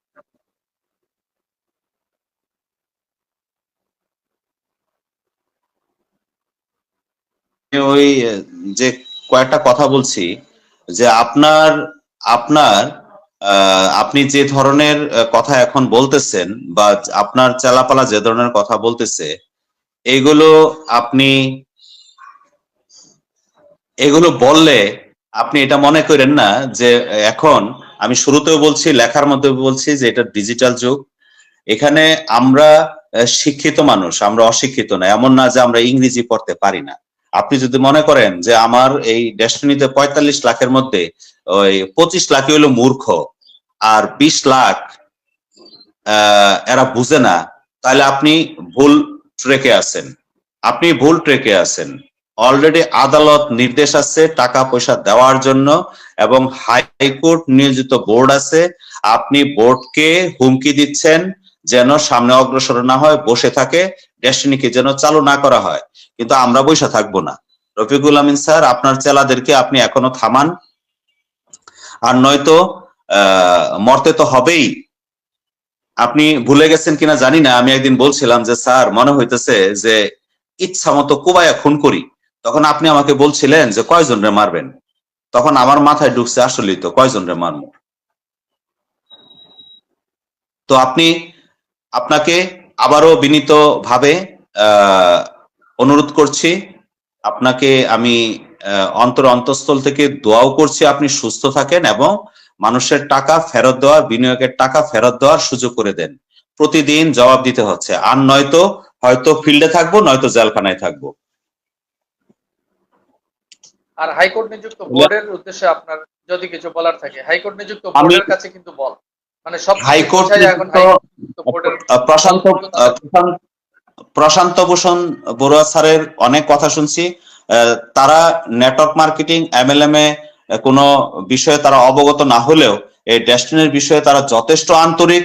এবং আমি আল্লাহ মোহাম্মদ হুসাইন স্যারকে, সাইদুর রহমান স্যারকে, গুফরানুল হককে, আমি সকলের আন্তরিকতার ঘাটতি নাই ডেস্টিনি চালুর ক্ষেত্রে। এবং তারা তারা ডেস্টিনির কেউ না, তারপরেও তারা যে আন্তরিকতা এখনো দেখাচ্ছে, তার জন্য আমি তাদের কাছে কৃতজ্ঞ। এবং এই 45 লক্ষ ডিস্ট্রিবিউটর পক্ষ থেকে আমি তাদেরকে কৃতজ্ঞতা জ্ঞাপন করছি, এবং আল্লাহ তাদেরকে সুস্থ রাখুক, যেন আমরা সঠিক যে কাজটা আছে সেই সঠিক কাজটা তাদের মাধ্যমে যেন আমরা ফিরে পাই। জি, ধন্যবাদ। আমরা আমাদের জি প্রোগ্রামের শেষের দিকে চলে আসছি। আমাদের এখন এই টোটাল কার্যক্রমের ক্ষেত্রে যিনি সামনে থেকে লিডিং রোল প্লে করছেন, বোর্ডের বাইরের থেকে শেয়ার হোল্ডারদের মধ্য থেকে টোটাল কার্যক্রমটাকে প্রায় গুছিয়ে এনে ব্যবসায়িক কার্যক্রমকে একটা চূড়ান্ত রূপদান করতে যিনি সক্ষম হয়েছেন, কোনো সন্দেহ নাই উনি হচ্ছেন আমাদের একজন অনারেবল শেয়ার হোল্ডার জনাব আশরাফুল আমিন। আশরাফুল ওনার আমিন। কাছে ওনার কাছে যদি আপনার পিএইচডি হিসেবে আপনার কিছু চাওয়া থাকে বা বলার থাকে, জনাব আশরাফুল আমিনের আমার উদ্দেশ্যে যদি। আমি আহ, কিছুদিন আগে ফেসবুকে উনি একটা পোস্ট করছে, উনি ফেসবুক থেকে বের হয়ে যাচ্ছে। আমি আশরাফ ভাইকে বলবো, স্যার আপনি যখন ডিএসটিসি সিও ময়মনসিংহ থেকে আমাকে আমাকে ডিএসটি তে সম্পৃক্ত করছেন, আমার আপলাইনরা তারা চায় না যে আমি ডিএসটিসি তে সম্পৃক্ত হই, তাহলে তাদের টিমের সাপোর্টটা কমে যায়। আপনি কোথায় যাবেন আশরাফ ভাই আমাদেরকে এভাবে ফেলে রেখে? আপনার যাওয়ার কোনো সুযোগ নাই। আশরাফ ভাই আমি আপনার উদ্দেশ্যে বলছি, আপনি আমার মানে মানে কি বলবো, মানে যদি সুযোগ থাকতো যে আপনি যদি বলেন যে কিরণ ভাই আপনি যে আমাকে অন্তর থেকে চাচ্ছেন এটা আপনি কেটে দেখান, আমি এই যে লাইভে বসে আছি একদম ছুরি ধরে কেটে দুই হাত দিয়ে ফাঁক করে দেখাবো যে আপনি আমার অন্তরে আছেন, এবং এই ডেস্টিনির জন্য, এই ডেস্টিনির লাখ লাখ মানুষের জন্য আপনি বর্তমানে, আপনি ছাড়া আমাদের আর কেউ নাই। আশরাফ ভাই আমি আপনাকে বিনীত অনুরোধ করছি যে আপনি আমাদেরকে ছেড়ে যাওয়ার কোনো সুযোগ নাই, আপনি যেতে পারবেন না। আর যদি হাইকোর্ট নিয়োজিত বোর্ডের সুযোগ থাকে, যেহেতু ওনাকে একটা নির্দিষ্ট সময় পর্যন্ত ওনাকে নিয়োগ করা হয়েছিল, সেই 31শে মার্চ ওনার মেয়াদ শেষ হয়েছে, প্রয়োজনে যদি সুযোগ থাকে আবারও ওনাকে সুযোগ দেন, এটা আমাদের সকলের প্রত্যাশা, এবং সুযোগ দেন। এবং বর্তমানে আশরাফ ভাইকে আমরা বিশ্বাস করি, যদি আশরাফ ভাই আমাদেরকে ধোঁকা দেয় রফিকুল আমিনের মতো, তাহলে কিছুই করার নাই, কিন্তু তারপরেও কাউকে না কাউকে তো বিশ্বাস করতে হবে, এবং আমরা আশরাফ ভাইকে বিশ্বাস করি, হাজার হাজার লাখ লাখ ডিস্ট্রিবিউটর এই আশরাফ ভাইকে বিশ্বাস করে, এবং তার নেতৃত্বের থেকে আমরা সামনে অগ্রসর হতে চাই। যেহেতু রফিকুল আমিন স্যার ডেস্টিনিতে আসার কোনো সুযোগ নাই, আর যদি সে আদালত ফেস করে উনি ভবিষ্যতে আসতে পারে, welcome to you mister Rafiqul Amin, আমরা আপনাকে গ্রহণ করে নেব, সাদরে গ্রহণ করে নেব। এই হলো আমার বক্তব্য বুরহান ভাই। ধন্যবাদ। আমাদের যেহেতু আপনি সেন্ট্রাল পিএইচডি ফোরামের একজন দায়িত্বশীল, পিএইচডি ফোরামের দায়িত্বশীল হিসেবে আপনাদের এই পিএইচডি ফোরামের এই 101 জন দায়িত্বশীল পিএইচডির কাছ থেকে আমরা বিনিয়োগকারীরা কি আশা করতে পারি? পিএইচডি ফোরামের পক্ষ থেকে যদি আপনার কিছু আমাদের পিএইচডি ফোরামের প্রত্যেকটা পিএইচডি একটাই চাওয়া, প্রত্যেকটা পিএইচডির একটাই চাওয়া, সেটা হলো যে আমরা ডেস্টিনিকে ফিল্ডে চাই এবং গ্রাহকের টাকা ফেরত চাই। তারা ডেস্টিনির কোটি কোটি টাকা আত্মসাৎ করার চিন্তা নাই, প্রত্যেকেই তার নিজের পকেটের টাকা খরচ করে। বুরহান ভাই আজকে আমি লাস্ট মুহূর্তে একটা কথা বলি, আমার একজন মাল্টিপারপাস কোঅপারেটিভ সোসাইটির 10 লাখ টাকার শেয়ার হোল্ডার, তাকে আমি, সে ঢাকায় অবস্থান করে, সে নিজেও একজন সদস্য হয়েছে মাল্টিপারপাসের। গতকালকে আমি বলছি যে নূর খান, ওনার স্বপন ভাই, যে স্বপন ভাই আমি যে আজকের দিনে যে আমি ফিল্ডে যাব, ফিল্ডে যাওয়ার জন্য আমার কাছে টাকা নাই, আপনি আমাকে 5,000 টাকা পাঠান। আমার বলতে দেরি হয়েছে, পাঠাইতে দেরি হয় নাই, জানেন, শুধু এই ডেস্টিনির কথা বলছি যে আমার এই জন্য আমার এই কয়েকদিন ফিল্ডে থাকতে হবে, আমার কাছে ঈদ পরবর্তী টাকা নাই, আমার বলতে দেরি হয়েছে, ওনার টাকা পাঠাইতে দেরি হয়নি। আমি আপনার কাছে ওনার এনএফসি কার্ডের জন্য, ওই যে কার্ডটা একটু কি সমস্যা হয়েছে, হচ্ছে না, আপনি চিনতে পারছেন মনে হয় ওনাকে, আপনার কাছেই পাঠাইছি আমি, জানেন। তাহলে যদি বুঝতাম যে আমি স্বপন ভাইয়ের কাছ থেকে যে টাকা নিয়ে আমি বউ বাচ্চা নিয়ে পহেলা বৈশাখ পালন করতেছি, আপনি খোঁজ নিয়ে দেখেন আমি কি করতেছি। আজকের দিনেও আমি এই ডেস্টিনির পিএইচডি এক্সিকিউটিভদেরকে নিয়ে আপনার লাইভ শেষ হওয়ার পরে অপেক্ষা করতেছে। আমি বলছি যে আমি 1 ঘন্টা একটা লাইভ করব, এরপরে আমি আপনাদের সাথে সাক্ষাৎ করতেছি। এই আর কিছুক্ষণ পরেই আবার এই ডেস্টিনির লোকজন আমার কাছে আসবে। তার মানে আপনাদের ময়মনসিংহে পিএইচডি ফোরামের জোরালো কাজ চলছে। অবশ্যই। এবং পিএইচডি ফোরাম, এই পিএইচডি ফোরাম নিয়ে আপনি কথা বলছেন, পিএইচডি ফোরাম কি আজকের পিএইচডি ফোরাম? সেই 12 সালের পর থেকে এই ময়মনসিংহে পিএইচডি ফোরাম তৈরি হয়েছে এবং ঢাকা সেন্ট্রালি পিএইচডি ফোরাম তৈরি হয়েছে। আপনি ডকুমেন্ট চান, আমি ডকুমেন্ট দিতে পারবো। প্রত্যেক থানায় থানায় প্রত্যেক এই পিএইচডি ফোরাম, এক্সিকিউটিভ ফোরামের কার্যক্রম আমি নিজে করছি। আর আপনি জেলখানায় বয়ে বয়ে social media forum blue, green, হ্যাঁ, ওই সবুজ, লাল, কালো, সাদা বানাইছেন কেমনে? এই মাধ্যম ধরে আপনার কাছে টাকা নেওয়া যায়। আমি আবারও বলছি, ফাইজলামি ছাড়েন, এখনো সময় আছে। অ্যাটিটিউড নষ্ট করতে চাই না। জি স্যার। ডেস্টিনির মূল কাঠামো তো হলো শেয়ার হোল্ডার, পরিচালক, diamond, crown, PhD, executive, cycle holder. এটা হলো চেইন অফ কমান্ড। এই চেইন অফ কমান্ডে কাজ হবে। এর বাইরে কোনো কাজ হলেই তো তখন এই বিশৃঙ্খলা হবে, যেটা ইদানিং আমরা দেখতে পারতেছি।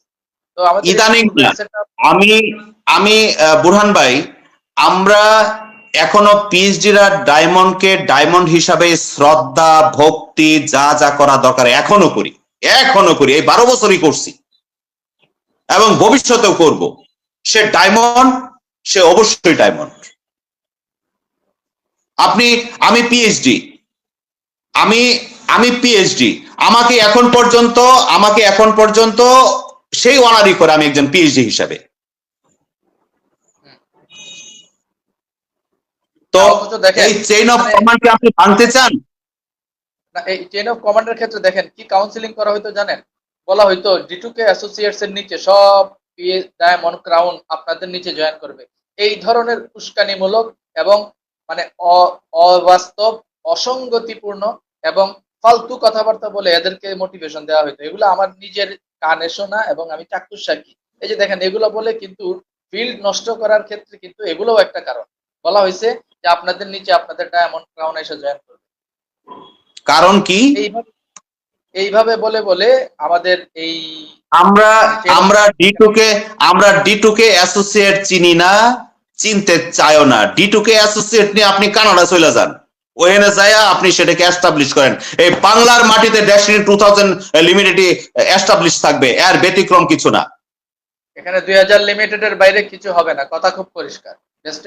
একদম ঠিক কথা। আমি আজকের লাইভের মাধ্যমে সারা বাংলাদেশের এই 45 লাখ পরিবারকে আমি জানাচ্ছি, যদি এর ব্যতিক্রম হয় তাহলে পরিণাম ভালো হবে না।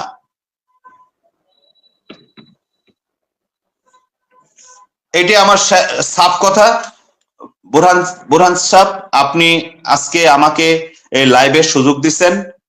এই বছরের প্রথম দিন, এই পরবর্তী বছরের পূর্বেই যদি বেঁচে থাকি, যেন আমরা দায় মুক্ত হতে পারি, এই প্রত্যাশা আমি আপনার কাছে, আপনার মাধ্যমে আমি সারা বাংলাদেশের প্রত্যেকটা ডিস্ট্রিবিউটরকে, আমার অ্যাসোসিয়েটকে, আমার সহকর্মীকে আমি বড় হই আর ছোট হই, রাইট অর রং এতক্ষণ যাই বলি না কেন, যেন ডেস্টিনি 2000 এর পক্ষে থাকি। এটি আমার সকলের কাছে আমার বিনীত অনুরোধ। সর্বশেষ প্রশ্ন দিয়ে শেষ করে দিব। As a double centurion PhD, আপনার পূর্ব অভিজ্ঞতার আলোকে এবং বর্তমানে ডেস্টিনি সেন্ট্রাল পিএইচডি ফোরামের একজন দায়িত্বশীল হিসেবে বিনিয়োগকারীদের উদ্দেশ্যে আপনার যদি কোনো করণীয় বলার থাকে, বিনিয়োগকারীদের এই মুহূর্তে আসলে করণীয় কি, যদি আপনি এক কথায় একটু বলেন। বিনিয়োগকারীদের করণীয়, বিনিয়োগকারী যারা আছে আমি আপনাকে বলি, প্রত্যেকটা বিনিয়োগকারী আমার দিকে তাকায় আছে, আমাদের দিকে, পিএইচডিদের দিকে তাকায় আছে। এখন পর্যন্ত বিনিয়োগকারীরা শান্ত আছে শুধু পিএইচডির কারণে, মানে আমার কারণে, আর নয়তো আপনার রফিকুল আমিন। কারণ এরকমও 1 লাখ টাকা বিনিয়োগ করছে টি প্যাকেজে, 5 লাখ টাকা বিনিয়োগ করছে আপনার কি বলে টাওয়ার প্যাকেজে, এরকম লাখ লাখ টাকা বিনিয়োগ করছে। আপনার রফিকুল আমিন রে যদি আমরা পিএইচডিরা না থাকি, তাহলে আপনার হাড্ডি মাংস পাওয়া যাবে না, বলে দিলাম। খালি এটুকু বলবো যে উনি বৈশাখী টিভিতে বসে যান, কাগজপত্র নিয়ে যান, 200, 300, 400, 500 একত্রিত যান যে আজকের মধ্যে আমাদের টাকা দেন, নয়তো আমরা এখান থেকে যাব না। আর আপনি পিএইচডি থেকে তোয়াক্কা করেন না, বিনিয়োগকারীরা এমনিতেই বসে রয়েছে, একদম ছিঁড়ে খেয়ে ফেলবে। আমার এক ডিস্ট্রিবিউটরের একটা একটা উদাহরণ দিই। তার বাবা মারা যাওয়ার পরে ওই বিনিয়োগকারী আইসা তার বাড়িতে উঠানে লাশ আটকে রাখছে, যে টাকা না দিয়ে লাশ দাফন করা যাবে না। বুঝতে পারছেন বিনিয়োগকারীদের কি অবস্থা?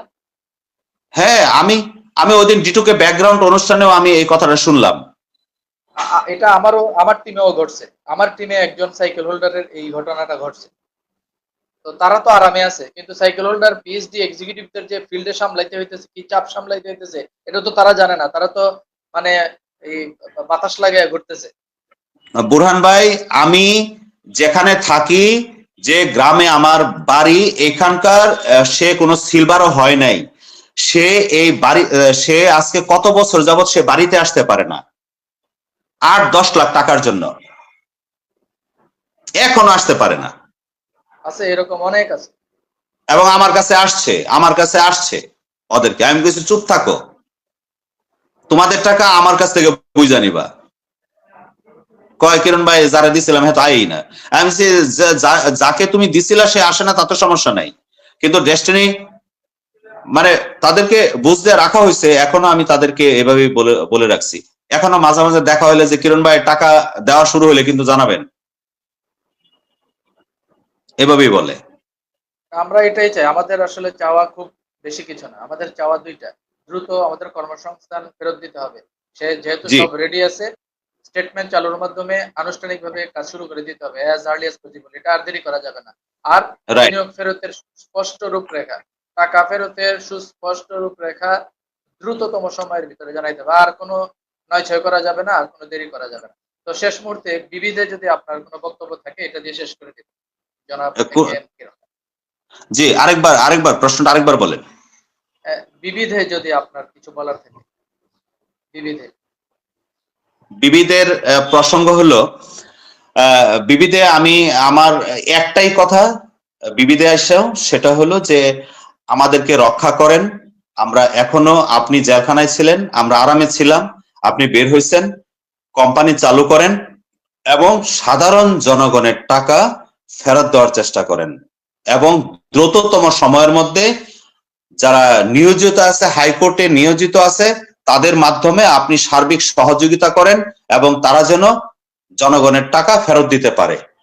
এইটাই আমার বিবিধে এটুকুই কথা থাকলো। জি, ধন্যবাদ বুরহানুদ্দিন সাহেব। ধন্যবাদ জনাব AKM Sadikur Rahman Akhand Kiran, double centurion PhD, destiny 2000 limited, Mymensingh. আপনাকে অনেক অনেক অনেক ধন্যবাদ। আপনি প্রায় দীর্ঘ 1 ঘন্টারও বেশি মূল্যবান সময় দিয়েছেন আপনার যথেষ্ট ব্যস্ততা এবং কাজের ফাঁকে।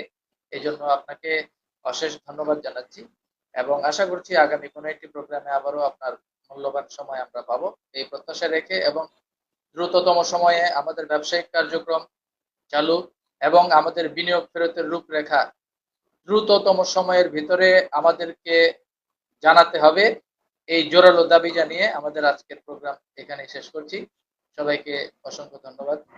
আসসালামু আলাইকুম। জি, আপনাকে অসংখ্য ধন্যবাদ।